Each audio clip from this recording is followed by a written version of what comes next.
हर साल की तरह इस बार भी आषाढ़ मास शुक्ल पक्ष की द्वितीया तिथि को हजारीबाग के सिलवार में भी भगवान जगन्नाथ की रथ यात्रा निकलेगी। इसे लेकर मंदिर समिति ने तैयारियां शुरू कर दी हैं।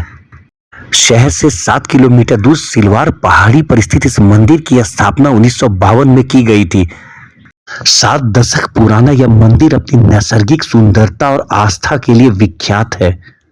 खबरें हजारीबाग के लिए हसन की रिपोर्ट। जैसे कि आज पूर्णिमा का लास्ट दिन है और कपाट बंद होने को आया है। सिलवार जगन्नाथ धाम मंदिर के पुजारी विशेश्वर पंडित जी हैं, उनसे थोड़ा जानते हैं। बताइए बाबा। जय जगन्नाथ। सभी भक्तगणों को भगवान जगन्नाथ जी का शुभ आशीर्वाद प्राप्त हो और सभी की इच्छाएं पूर्ण हो, ये हमारी कामना है। आज ज्येष्ठ शुक्ल पक्ष पूर्णिमा तिथि में भगवान जगन्नाथ, बलभद्र, सुभद्रा सब परिवार सहित आज पूर्णिमा के ही दिन में भगवान जगन्नाथ जी का कपाट बंद होता है। इसका पूर्णतः फल इस तरह का है कि भगवान अस्वस्थ रूप में अज्ञातवास हो जाते हैं आज से 16 दिनों के लिए। उसमें दर्शनार्थियों का, श्रद्धालु भक्तगणों का भगवान से दर्शन नहीं हो पाएगा, लेकिन भगवान उतना ही इच्छा पूर्ण करेंगे। आप दर्शन में आए दरबार में, सभी की इच्छाएं पूर्ण होती है। ततः मनोकामना फल प्राप्ति है तो भगवान जगन्नाथ जी का मंदिर खुला रहेगा, लेकिन पट बंद रहेगा। अखंड ज्योत 16 दिनों तक वह कंटिन्यू जलता रहेगा। उसी प्रकाश से, दीपक के प्रकाश से भगवान जगन्नाथ जी का आशीर्वाद सभी भक्तगणों को मिलेगा। साथ ही यह कपाट 16 दिनों के लिए बंद होगा और 19 जून की रात्रि में 9:30 बजे भगवान का जलाभिषेक होगा, पंचामृत अभिषेक होगा, वस्त्र आभूषण सहित 16 श्रृंगार का पूजन होगा और गर्भगृह का पूजन करने के बाद भगवान का पट खोल दिया जाएगा। और 19 तारीख की रात्रि, 19 जून की रात्रि में भगवान जगन्नाथ जी का दर्शन सभी भक्त लोग को हो जाएगा। इसके बाद भगवान का महाभोग, महाआरती होने के बाद, पुष्पांजलि के बाद साथ ही मंदिर का किवाड़ बंद कर दिया जाएगा। और 20 जून को भगवान जगन्नाथ जी का मुख्य द्वार पट सहित भगवान जगन्नाथ जी का दर्शन प्रातः 5 बजे, जिसको हम लोग बोलते हैं रथ यात्रा का द्वितीया मेला, भगवान विचार में करते हैं। अस्वस्थ होने के बाद जब अज्ञातवास से वापस आते हैं तो भगवान का विचार होता है कि अब हमें कहीं भ्रमण के लिए चलना चाहिए। तो भगवान प्रतिपदा के रात्रि में ही विचार करते हैं कि हम लोगों को अपने मौसी के यहाँ चलना है। जब भगवान जगन्नाथ, बलभद्र विचार करते हैं तो बहन सुभद्रा रोने लगती है और वह कहती है कि भैया हम भी आपके साथ चलेंगे।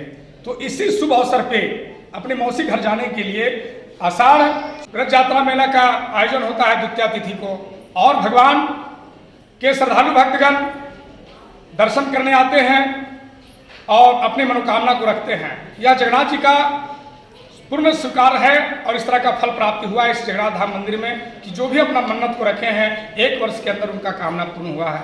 इसी प्रकार भगवान विशाल मेला का आयोजन कमेटी के द्वारा होता है और संध्या 7 बजे, द्वितीया तिथि को संध्या 7 बजे विराट रथ पे सवार होकर के भगवान अपने मौसी के यहाँ मौसी बाड़ी जाते हैं और वहाँ लगातार 9 दिनों तक पूजा पाठ होता है और 10वीं तिथि को वापसी मेला का आयोजन होता है और पुनः फिर जगन्नाथ भगवान अपने जनकपुर मौसी बाड़ी से वापस अपने मंदिर में विराजमान होते हैं और 1 वर्ष तक कंटिन्यू पूजा पाठ होते रहता है। अपना परिचय दीजिए। मेरा नाम हुआ विशेश्वर पांडे शास्त्री।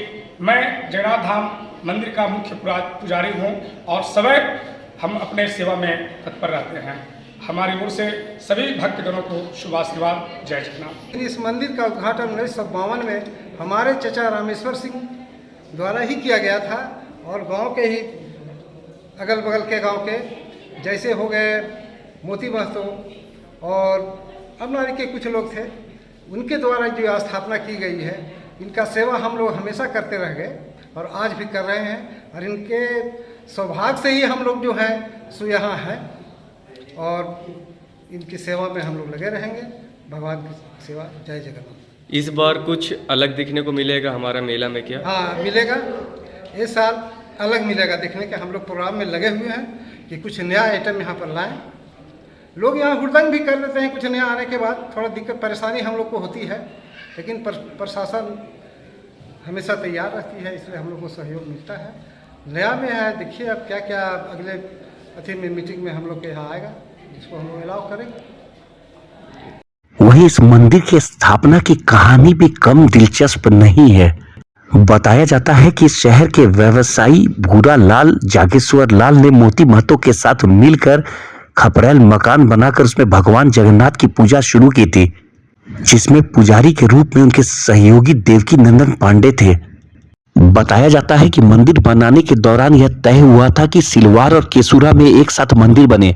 जो पहले बनेगा वह भगवान जगन्नाथ का मंदिर होगा, दूसरा मौसी बाड़ी बन जाएगा। कहते हैं सिलवार पहाड़ी पर रातों रात मंदिर बन गया और भगवान वहीं स्थापित हो गए, जबकि केसूरा पहाड़ी परिसर में दूसरे दिन मंदिर बना तो यह मौसी बाड़ी बन गया।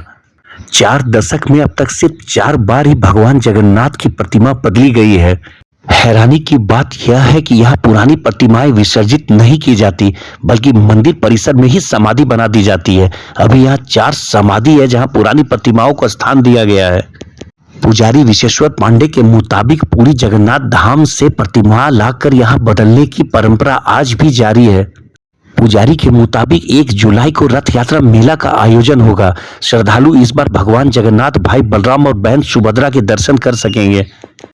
कहा कि पूजन के बाद पट को बंद कर दिया जाएगा, जो 16 दिनों के बाद 30 जून की रात्रि को 9 बजे पुनः खोला जाएगा।